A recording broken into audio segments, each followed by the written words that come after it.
ശിശുദിനു ഇവന് മെൽവിനോടെ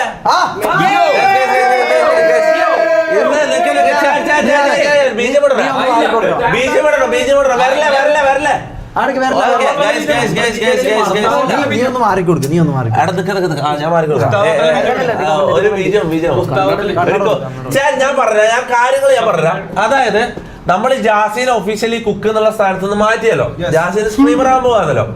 അപ്പൊ ജാസിക്ക് പകരം എന്ന് പറഞ്ഞാൽ ഇപ്പൊ കഴിഞ്ഞ ഒരു മാസത്തിന് മുകളിലായിട്ട് ഈ മെൽവിൻ എന്ന് പറഞ്ഞ ചെക്കൻ ഇവിടെ വന്നിട്ട് കുക്ക് ചെയ്യുന്നുണ്ട്.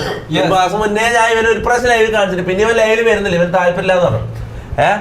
പിന്നെന്ന് വെച്ചാ ഇപ്പൊ ജാസി കംപ്ലീറ്റ്ലി അടുക്കളയെന്ന് മാറിയെന്ന് നോക്കിയാ. ഇപ്പൊ ജാസി അടുക്കളയിൽ കാറില്ല. ജാസിന്റെ കുറെ കാര്യങ്ങള് ഓന്റെ എന്തെങ്കിലും പ്രൊമോഷൻ, ഓന്റെ എന്തെങ്കിലും നിന്റെ മാത്രം ഇത് ചെയ്യുള്ളൂ. ഓന്റെ പ്രൊമോഷന്, ഓന്റെ കാര്യങ്ങൾ, ഓന്റെ ബിസിനസ്, അങ്ങനെയായിട്ട് ജാസി ബിസി വാട്ട് എവർ. ഇപ്പൊ എടുക്കണമെന്ന് കയറില്ല. അപ്പം ജാസിന്റെ ഒരു 10 ഇരട്ടി ടേസ്റ്റ് ഉള്ള എന്റെ ഉമ്മ സത്യം ഞാൻ വെറുതെ പറയില്ല, ഇവിടെ നിങ്ങൾക്ക് നേരിട്ട് വന്ന് ടേസ്റ്റ് ചെയ്ത് നോക്കാം. ശരിയായ കൈപ്പുണ്യ ഒരു കുക്കിനെ നമ്മൾ MRC-ലേക്ക് എടുക്കുന്നൊന്നും പറയാൻ പറ്റില്ല. അങ്ങനെ MRC-ലേക്ക് ആയിട്ട് എടുക്കുന്നൊന്നുമില്ല. ബെസ്റ്റ് ചെക്കൻ ഇവിടെ എപ്പോഴും ഉണ്ടാവും. ഇവനാ നമുക്ക് 20 കുക്ക് ചെയ്യാൻ കഴിഞ്ഞ ഒരു മാസമായിട്ട് ഓരോ കുക്ക് ചെയ്ത് ഇനി അങ്ങോട്ട് ഇവനായിട്ട് കുക്ക് ചെയ്ത്. അപ്പൊ ലെറ്റ്സ് വെൽക്കം